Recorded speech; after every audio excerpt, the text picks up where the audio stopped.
discussion. First of all, what type of joint is the knee joint? Yes, can anyone mention? What is the type of joint?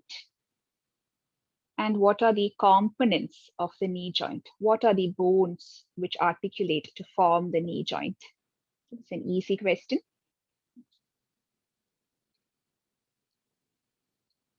Yes, modified hinge joint is the correct answer, the type of joint. What about the components of knee joint, meaning which all bones take part in forming the knee joint? Name the bones. Patella. Yes. The femur, the patella, and the tibia. Tibia. Yes. Good.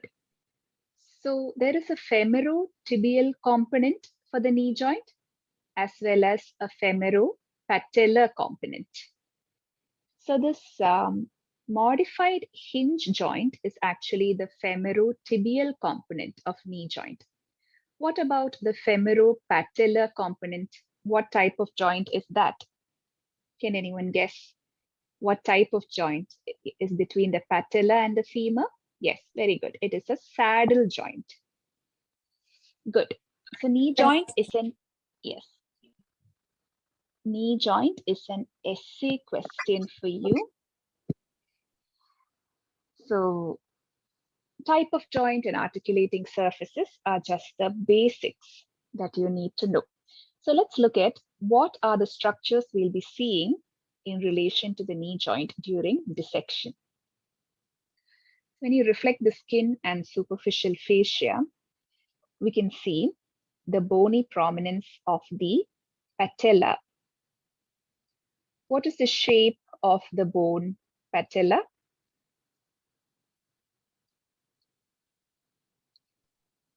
Yes, the shape of patella. The patella has a base which points upward and an apex which points inferiorly. And we can see the whitish membrane or the capsule of the knee joint. In the next slide, we can see when we clear the structures a little more. See, this is the patella. It is triangular in shape. Can you identify the base of patella here? And the apex is pointing inferiorly. This is the tibial tuberosity. So can you name this ligament between apex of patella and the tibial tuberosity? What is the name of the ligament? Apart from what is labeled, there is another name for it. Yes, it is ligamentum patella or ligamentum patellae. So all of you need to know, how is this ligamentum patellae formed? Okay. So it's actually the quadriceps muscle will form a quadriceps tendon that envelopes the patella as the medial and lateral patellar retinaculum. Yes, the quadriceps tendon will form the patellar retinacula, which at the apex of patella will continue as ligamentum patellae. And finally, ligamentum patellae is attached to the tibial tuberosity. So can you name one clinical importance of this ligamentum patellae? Any clinical importance or any clinical test which is done with the help of ligamentum patellae?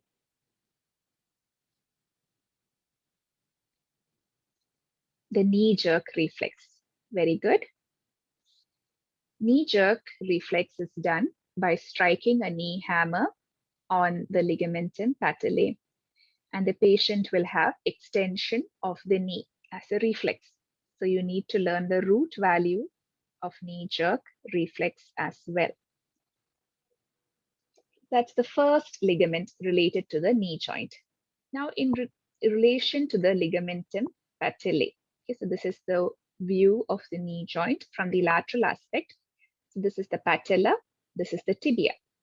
This is ligamentum patellae. So can you name the bursae that are related to the ligamentum patellae? Yes, this you can speak on the mic. Okay, just name at least 2 bursae which are related to the ligamentum patellae. Anybody? Suprapatellar bursa. Okay, so suprapatellar bursa, it's actually an extension of the knee joint cavity superiorly. Okay, that is suprapatellar bursa. I'm asking about this region, okay? In relation to apex of patella and up to tibial tuberosity. This whole region, you can name what are the bursae? Infrapatellar bursa. Yes, there is infrapatellar bursa. Infrapatellar bursa are of 2 types, either subcutaneous or deep. And in relation to the apex of patella, there is a prepatellar bursa as well. So why are we learning these bursae? Yes, because they are of clinical importance. If there is friction and inflammation of these bursae, it leads to pain and swelling for the patient in these regions. So what is the name of the condition in which the prepatellar bursa is inflamed? Prepatellar bursitis has another special name. Housemaid's knee. Yes, housemaid's knee. Yes, good. It is called housemaid's knee, okay, because long ago when the housemaids would wipe the floor in this position, okay, it is the prepatellar region that gets friction and can cause inflammation of prepatellar bursa. What about inflammation of infrapatellar bursa or infrapatellar bursitis? What is the name of the clinical condition? Yes, all of you are typing in the chat. It's called clergyman's knee. Okay, clergyman means a pastor. Okay, so you imagine the position of kneeling down. It is the infrapatellar region that gets the friction, and there will be inflammation of the infrapatellar bursa. So if you know the position of these bursae in relation to ligamentum patellae, you will be able to diagnose the patient readily. Okay, now let's look at the other ligaments of the knee joint. This is the medial view of the knee. So, do you remember on the medial aspect, okay, the upper part of the medial condyle of the tibia, there are 3 muscle tendons getting attached, which is sartorius, gracilis, and semitendinosus. So there is another bursa subcutaneously in relation to these 3 tendons. What is the name of the bursa which is related to the tendons of these 3 muscles? Does anyone remember the answer? In relation to sartorius, gracilis, and semitendinosus. Yes, very good. The anserine bursa. It's also okay, good. Pes anserinus, which means goosefoot, or anserine bursa. Very good. So you know that. So now in relation to these 3 tendons, the knee joint has another ligament on the medial aspect. Can you name this ligament on medial aspect of knee joint? The short form is mentioned here, MCL. What is the name of this ligament on medial aspect of knee joint?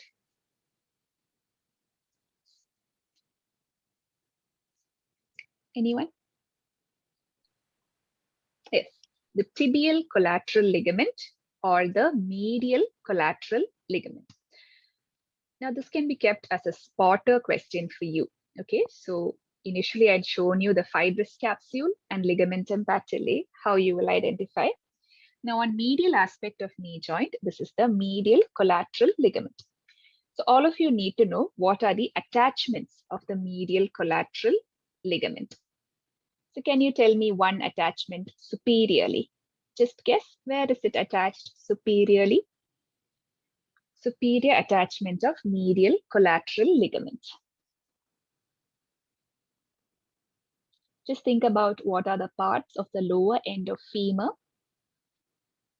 Yes, the superior attachment of medial collateral ligament is to the medial epicondyle of the femur. Very good. Okay, and when it comes to the inferior attachment, okay, I want you to read about the inferior attachment. The tibial collateral ligament will divide into two layers. There's a superficial layer and a deep layer. The superficial layer will get attached to medial condyle of tibia, as we see in this diagram, whereas the deep layer will get attached to the medial meniscus. Okay, we will see what is the medial meniscus soon. So please learn attachments of medial collateral ligament. It's a frequently asked question. Relations. Yes. Based on this diagram, you can easily tell me superficial relations of medial collateral ligament are the tendon of sartorius, gracilis, and semitendinosus. If you remember the acronym for these three tendons, we used to say, okay, to say grace before T. Okay, that sartorius and gracilis comes before semitendinosus. And those of you who want to learn a little extra information, morphologically, the medial collateral ligament is thought to be a modification of a few fibers of adductor magnus muscle. Okay, so those who are aiming for distinction, sometimes you'll be asked this question: what is the morphology of medial collateral ligament? So you should just know it's related to the ischial part of adductor magnus muscle. Okay, now this is the lateral view of the knee joint. So can you name this ligament here? The cord-like ligament.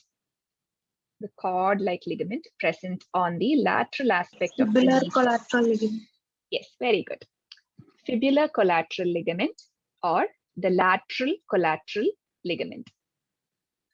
So can you tell me attachments of fibular collateral ligament? Okay, the superior attachment, where is it attached? Lateral epicondyle of femur. Yes. What about inferiorly? Can you guess what bone comes here? Okay, so yes, very good. Very good, students.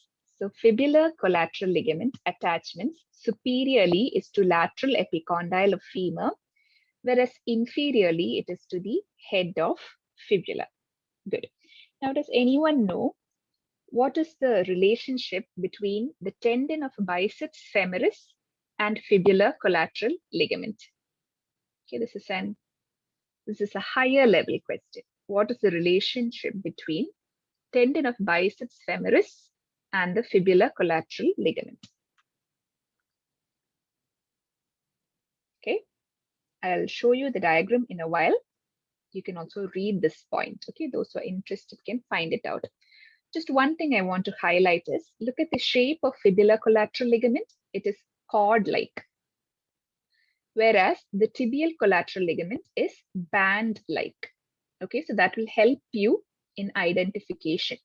Okay, sometimes in the exam, you may get confused between the medial and the lateral aspects of the knee joint, but based on the shape, you can identify. That is a hint for you. Okay, the medial collateral ligament will be band-like, where the lateral collateral ligament will be cord-like. Okay.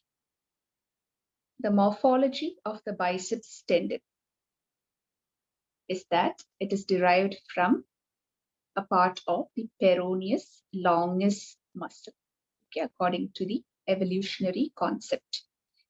Yes, and Rennie had given the answer for relationship between fibular collateral ligament and the biceps femoris tendon. The biceps femoris tendon is actually split into two by the fibular collateral ligament. So it is said that the fibular collateral ligament is embraced by the biceps tendon. That's a little extra point for you. Okay, now when you look at this diagram, this will tell you the relationships between the tibial and the fibular collateral ligament in relation to its surrounding structures. So can you name the deep relationship Okay, what are the structures which is related deep to the fibular collateral ligament? This is a frequently asked question. Can anyone tell me the answer? Looking at the diagram.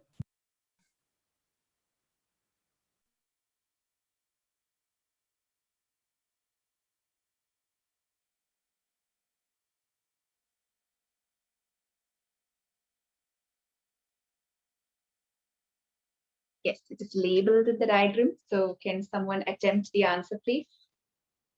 What are these structures related deep to the fibular collateral ligament? There is inferior, lateral, genicular vessels and nerves. And more important than that, there is the tendon of popliteus. Okay, so remember that the tendon of popliteus is closely related to the fibular collateral ligament. Whereas when we look at the relationship, the deep relationship of the medial collateral ligament, you can see I had mentioned that the deep part of the tibial collateral ligament is attached to medial meniscus of the knee joint. The menisci of the knee joint are fibrocartilaginous structures, disc-shaped structures attached to the tibial condyles. We will take a look at them soon. So now we have reflected the patella. Okay, we cut the ligamentum patellae or the quadriceps tendon more specifically, and when you reflect the patella inferiorly, we can see the interior of the knee joint. So here, the fibrocartilaginous disc-like structures on the tibial condyles are the menisci. So first of all, identify the bones. The larger bone of the leg present medially is the tibia, whereas laterally is the pin-like bone called the fibula. So this is the medial condyle of the tibia. This will be the lateral condyle of tibia.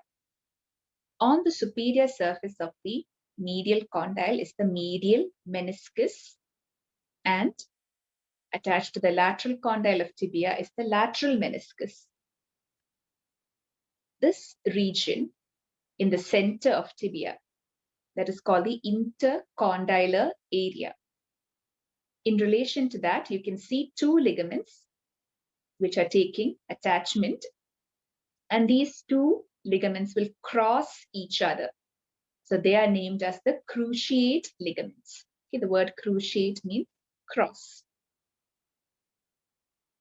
This is another picture to give you another view, interior of knee joint. Okay, this is the left knee. This is the medial femoral condyle, the lateral femoral condyle. In relation to the tibia, this is the lateral meniscus. And these are the cruciate ligaments. So can anyone just tell me what are the attachments of anterior cruciate ligament? Okay, this is called anterior cruciate ligament, and posterior to it is the posterior cruciate ligament. If we look at the lateral view, okay, this is anterior view, anterior cruciate ligament, and in lateral view, we can see it here. So can anyone tell me the attachments of anterior cruciate ligament? From where to where is it attached? Okay, one attachment I had mentioned is in intercondylar area of tibia. So where is the other attachment? Yes, one attachment is anterior part of intercondylar area. Where is the other attachment? Lateral condylar femur. Yes, lateral condylar femur, but you have to mention, okay, listen carefully. You can learn the attachment of one of the cruciate ligaments, and just remember that the attachment of the other cruciate ligament will be similar, but with opposite wording. Okay, we'll see how that is. For example, anterior cruciate ligament, one attachment is from anterior end of intercondylar area. Yes, the other answer. Most of you are typing in the chat, which is good. The other attachment is to the posterior part of medial surface of lateral condyle of femur. Okay, based on these two diagrams, you can just think about it a little and you will be able to understand. The other attachment is to the medial surface of lateral condyle, and it's more towards the posterior part. Okay, so you have to learn this. You can understand it based on the diagram. Then learn one of the cruciate ligaments attachment thoroughly. So now based on this, can you also tell me what are the attachments of posterior cruciate ligament? It will be opposite of anterior cruciate ligament. Yeah. Just tell me one attachment of posterior cruciate ligament.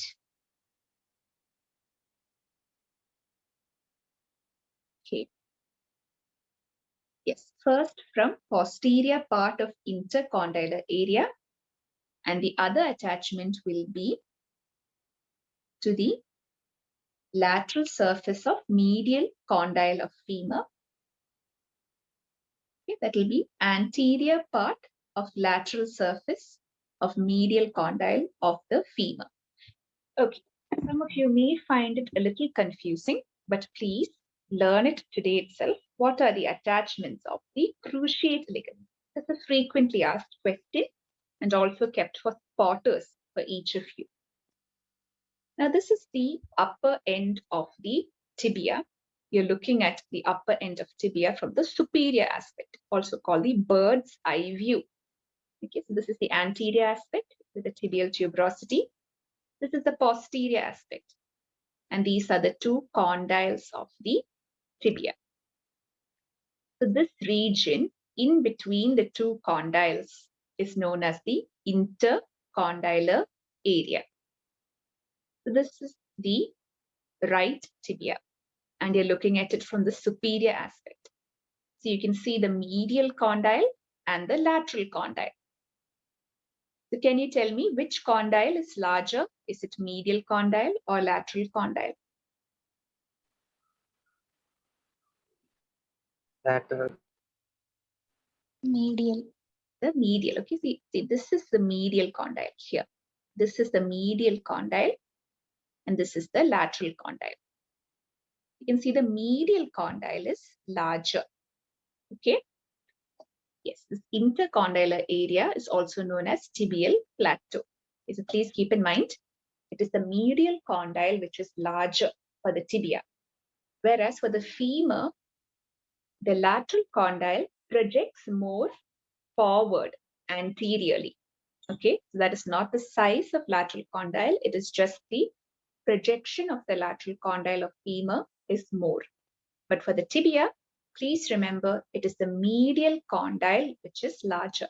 So why this is important is because I told you the menisci are attached to the tibial condyles. Okay. So look at the menisci also, the fibrocartilaginous discs. Which meniscus is larger in shape? Is it the medial meniscus or is it the lateral meniscus? Based on this diagram.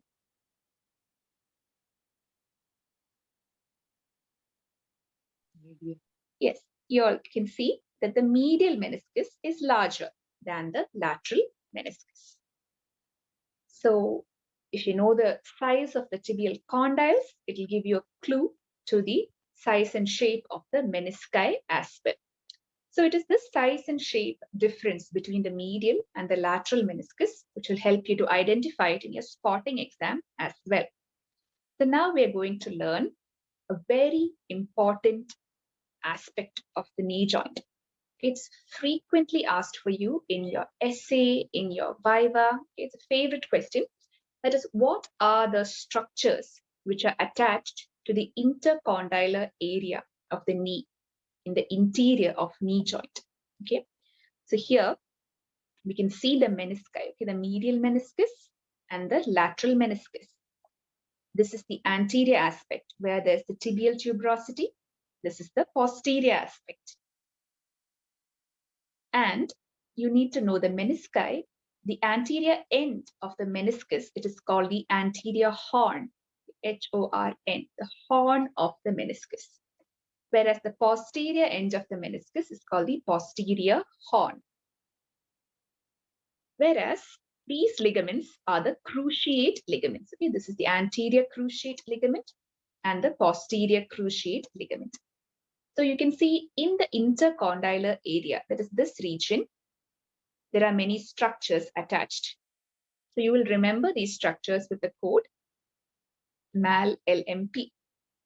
Okay, you can make your own acronym out of this. I think it's given in your textbooks. But just for the first letter of each of the structures, okay, this MAL LMP is what will help you to remember. So we'll take a look at what are the structures. Okay, so from anterior to posterior. Okay, M is for anterior horn of medial meniscus. A is the anterior cruciate ligament. L, okay, in MAL, L is for anterior horn of lateral meniscus. Next comes posterior horn of lateral meniscus. Then the M again is for posterior horn of medial meniscus. And finally, P is for posterior cruciate ligament. Okay, so you just have to think about it a little. Okay, so MAL, M-A-L, M is for anterior horn of medial meniscus. A is for anterior cruciate ligament. L is for anterior horn of lateral meniscus. Next comes LMP. The L is again for posterior horn of lateral meniscus. M is for posterior horn of medial meniscus. And P is for posterior cruciate ligament. So please learn this by heart today itself. If I'll tell you one more time, let's look at MAL LMP. Okay, I'll show you this one diagram. The next one, you'll have to tell me what are the structures attached to intercondylar area of the tibia from anterior to posterior. Okay. So first, anterior most is the anterior horn of medial meniscus. Then comes anterior cruciate ligament. Next structure is anterior horn of lateral meniscus. Then comes the posterior horn of lateral meniscus, posterior horn of medial meniscus, and posterior most is the posterior cruciate ligament. So when you look at the specimen itself, you'll be able to identify, okay, the larger meniscus here is the medial meniscus. The smaller meniscus is the lateral meniscus. Yes. So now, can anyone tell me what are the structures attached to the intercondylar area of the tibia? You can speak on the mic. Okay, first of all, you can identify the larger medial meniscus, the smaller lateral meniscus. This is the knee joint of the left side. This is the anterior aspect. This is the posterior aspect. So can anyone tell me what are the structures related to the intercondylar area of the tibia from anterior to posterior? You can use the code MAL LMP, MAL LMP. Yes, Nitin M. Anterior horn of medial meniscus. Yes. Anterior cruciate ligament. Yes. Anterior horn. Need to learn this by heart, okay? What are the structures related to the intercondylar area of the tibia? Now, sometimes you may get confused in the exam what is exactly medial and lateral when you have the knee joint specimen. So one way I told you to identify is that the medial meniscus will be larger in size than the lateral meniscus, which is a little more compressed. Sometimes you may still get confused. So just based on your common sense, you can just take a good look at the specimen, okay? Usually the specimen of knee joint will actually have a cross section of the leg also, okay? You will not have the whole lower limb for specimen of knee joint. There will be a cross section of the leg and interior of knee joint. So at the upper end of the specimen, you will see the medial and lateral menisci. Whereas at the lower end of the specimen, you can see the cross section of bones like this. Okay, so you know the larger bone is the tibia which comes medially, and the smaller cross section that you see is the fibula, which comes laterally. So at one end of the specimen, you will see like this, the tibia and the fibula. And at the upper aspect, interior of knee joint, you can see the medial meniscus is larger than the lateral meniscus. So if you correlate this, you will be able to identify which is medial and which is lateral in the specimen. Okay, so in the exam, if you're confused, you can just use this small point to help you. Finally, please read about bucket handle tear of medial meniscus. It is a frequently asked question. This is usually asked as your clinical question for your essay for 15 marks. So why is the medial meniscus more prone to injury than the lateral meniscus? Does anyone know that answer? Okay. Why is the medial meniscus more prone for injury as compared to the lateral meniscus? Anybody?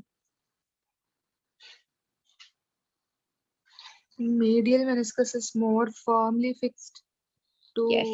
the ligament. Yes. Good. Yes, good. And you're typing the answer in the chat as well. That's good. We learned that the tibial collateral ligament has a deep part which is attached to the medial meniscus. So the medial meniscus is more fixed, whereas the lateral meniscus has more mobility. That is why the medial meniscus is more prone for injury. The usual clinical question will be that there is a football player who had an injury to the lateral aspect of his knee when his knee was in the flexed position. So that caused pain in the medial aspect of his knee. So the force is to the lateral aspect, but the injury and the pain happens in the medial aspect because of transmission of the force. And then the football player will have his knee in the locked position. Okay, he's unable to extend the knee.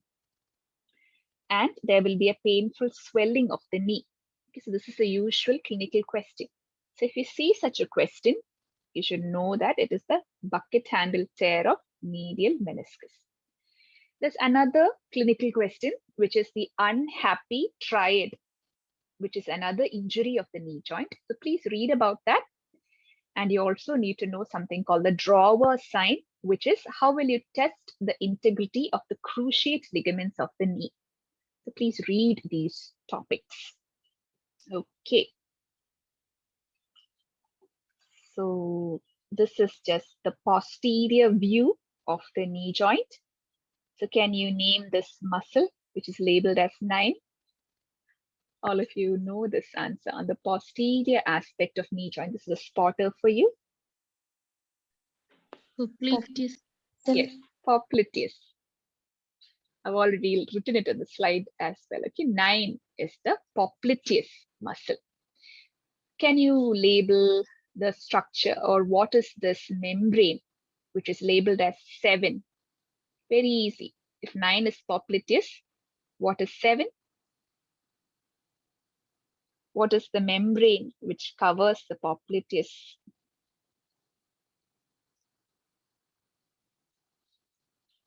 Anybody? I guess 7 is something which is just the fascia covering popliteus. It is an expansion of semimembranosus tendon.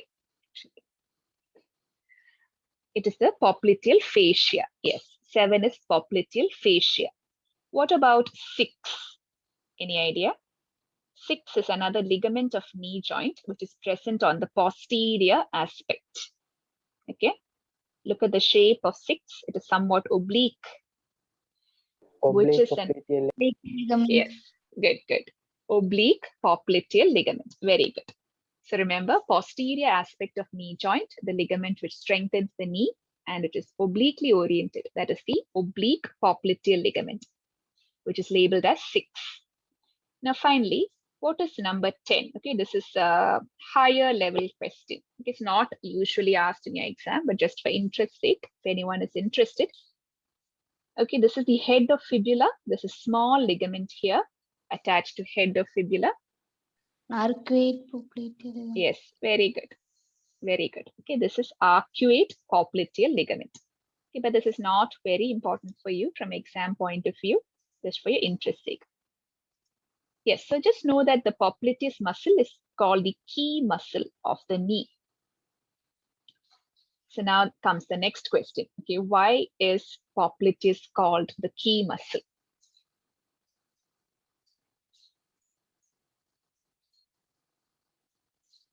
Anybody knows? It helps in locking and unlocking. Yes, very good. Good, good, good. More specifically, popliteus actually helps in unlocking the knee joint. Okay, so what do you exactly mean by locking is, in simple terms, when you are standing and your knee is extended, your knee will be stabilized by an action called locking.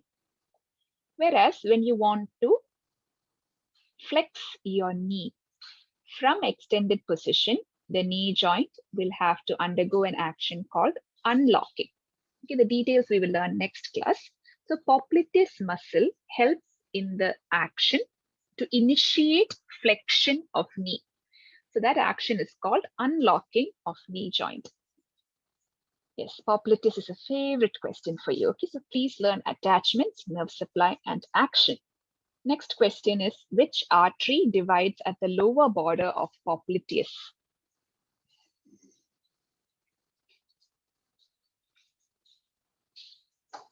It is from your previous topics. Which artery divides at lower border of popliteus? Anybody remembers?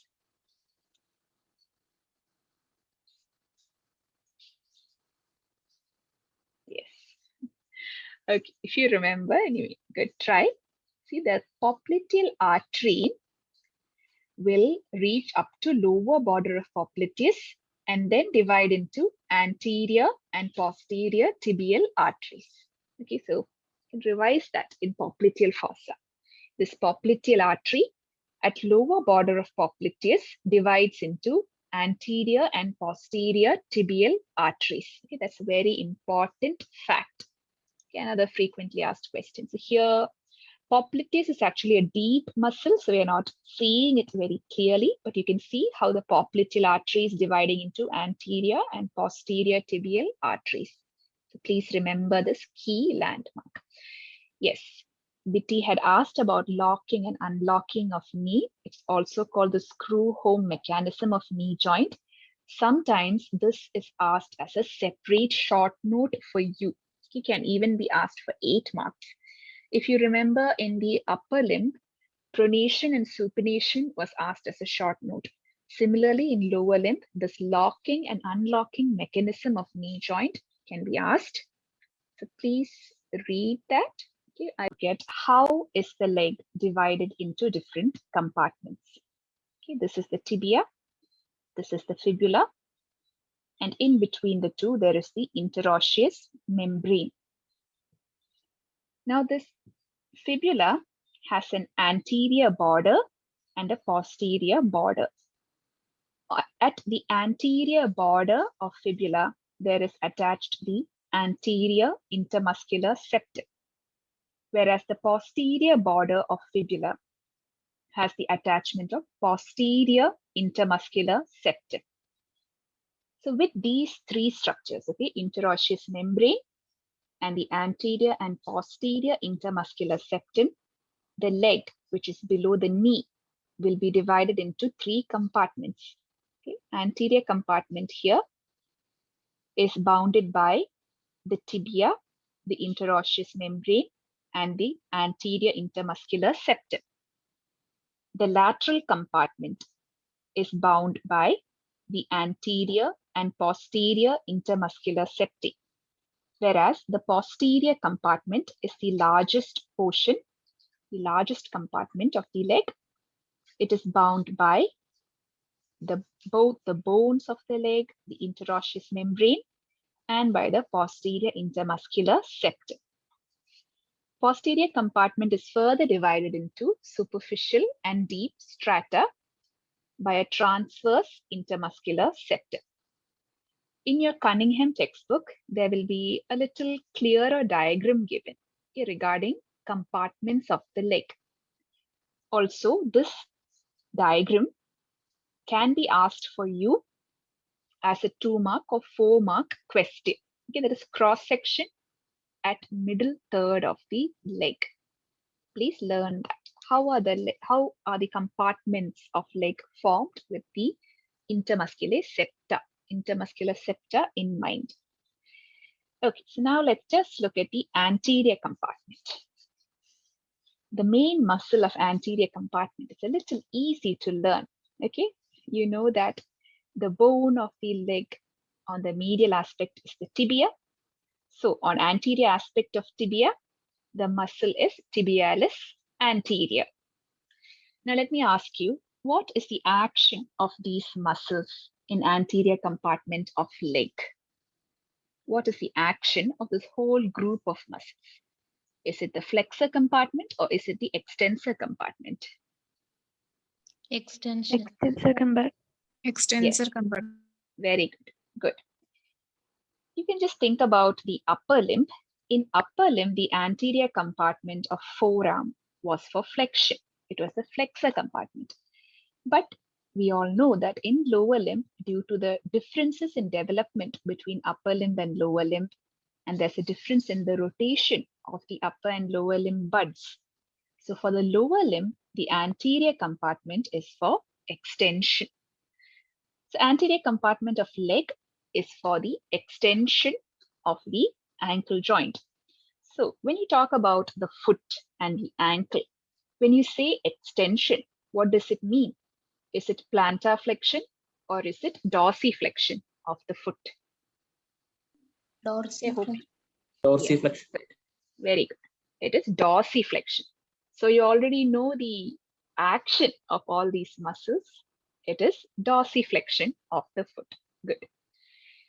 Now let's look at the names of these muscles. Okay, the main muscle here is tibialis anterior. Then you know their action is dorsiflexion or extension. So the other muscles are extensor digitorum longus and extensor hallucis longus. Okay, so the word hallucis means it is for the big toe and digitorum is for the other 4 toes. There is one more muscle in the anterior compartment of leg called peroneus tertius that is just considered as a part of extensor digitorum longus. So please learn the attachments of these muscles, especially usually tibialis anterior can be kept for your spotter exam. Okay. So this is just a plastinated specimen kept in an anatomy museum. So this is the tibialis anterior. This muscle is extensor digitorum longus. Extensor hallucis longus tendon is visible here.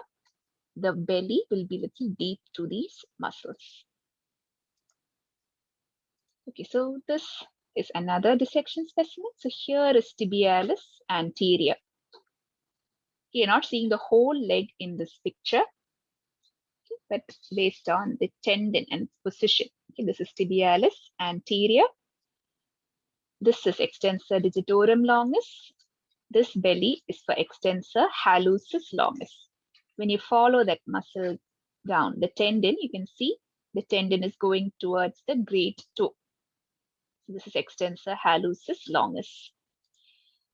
And see, this is extensor digitorum longus, I told you here, this tendon. Can you see this tendon? It splits here like a separate tendon and muscle. Okay, this is called peroneus tertius. I'll show you one more clearer diagram. Now, can you name the neurovascular bundle in anterior compartment of leg? Okay, so far, I told you about the 4 muscles in anterior compartment. What about the artery and the nerve? Yes, Anterior tibial artery and the peroneal nerve. yes, very good. It's anterior tibial artery and deep peroneal nerve. Deep peroneal nerve is a branch of which nerve? Common peroneal nerve. Peroneal. Yes. Good. Common peroneal nerve has an important relation that it winds around the neck of the fibula in the leg. Common peroneal nerve winds around neck of fibula. And the branch of common peroneal nerve is deep peroneal nerve.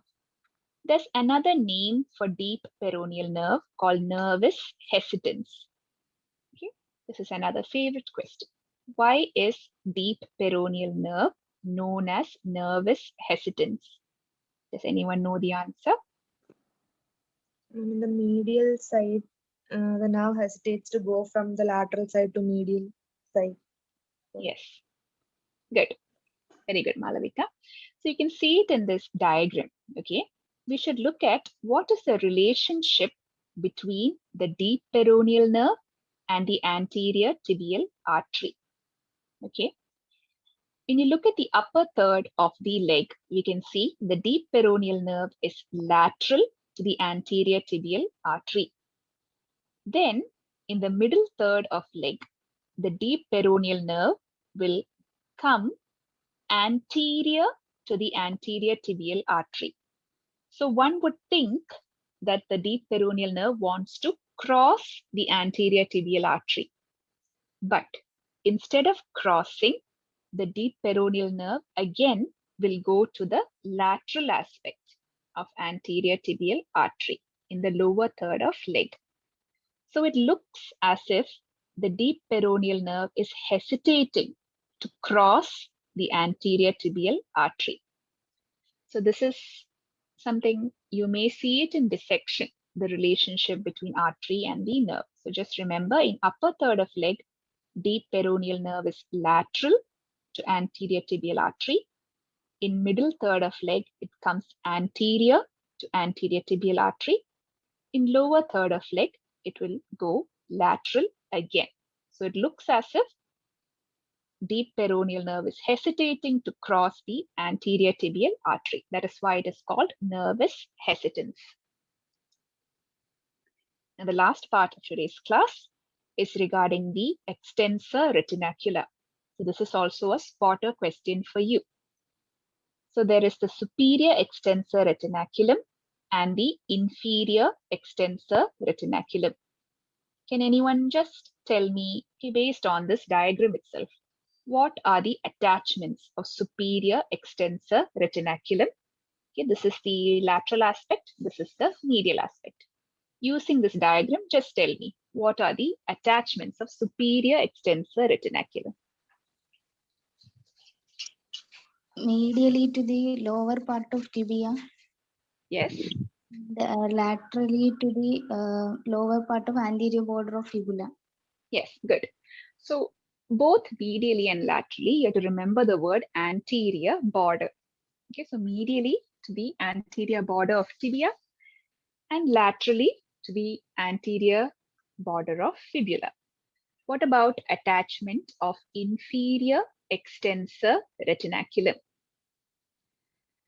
Okay, first of all, you have to talk about the shape and then the attachments. Yes, Malavika? Y-shaped band.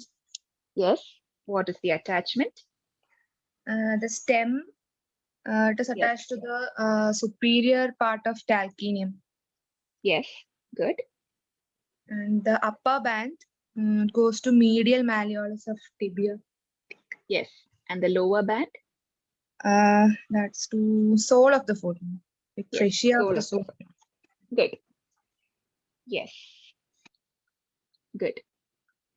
Yes, all of you are answering in the chat as well. That is good. Okay, good participation, class. So please read about the attachments of the extensor retinacula. Next question is, what are the structures which pass deep to the extensor retinaculum in order from medial to lateral? Okay, so there's a code for that. Yes, does anyone know the code? Okay, what is the sentence that we use to learn about the structures deep to the extensor retinaculum of the foot? Have you heard of it before? The Himalayas are not dry places. Yes. Good. Yes, the code is the Himalayas are never dry places. I think it's given in your textbook. Okay, so T, medial most structure is tibialis anterior. Next comes the tendon of extensor hallucis longus. The next structure, A, is the artery, anterior tibial artery. N is the nerve, deep peroneal nerve.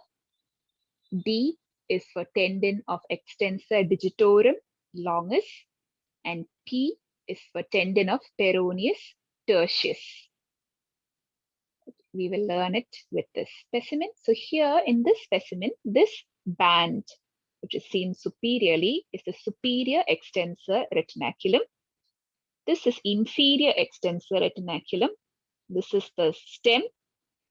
And if you look closely, you can see it divides into two bands here, medially. So these are the structures passing underneath the extensor retinaculum from medial to the lateral.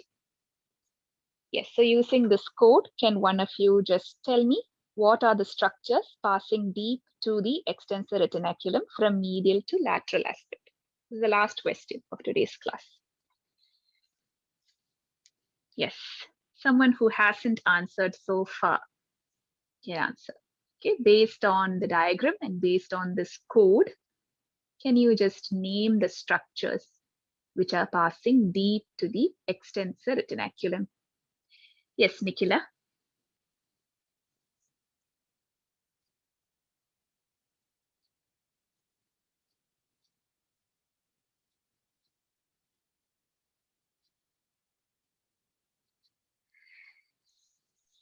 Yes.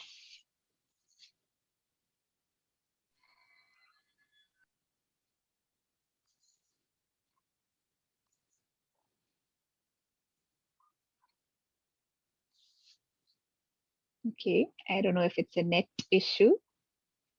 Anyone else would like to answer? Or Nikhila itself? Okay, what are the structures passing deep to the extensor retinaculum of the foot from medial to lateral? Tibialis anterior, Yes, that's the medial tendon most. of hallucis longus, Yes, extensor hallucis longus. Good.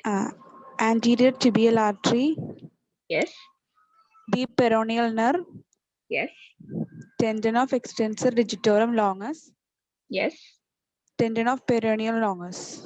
yes. It's peroneus tertius. Longus. Okay. Okay. Anyway, good. Good effort. Good. Okay, so this P, remember, it is peroneus tertius. Okay, peroneus longus belongs to lateral compartment of the leg that we'll deal with later. Okay, thank you class for your patient listening. Thank you for your participation.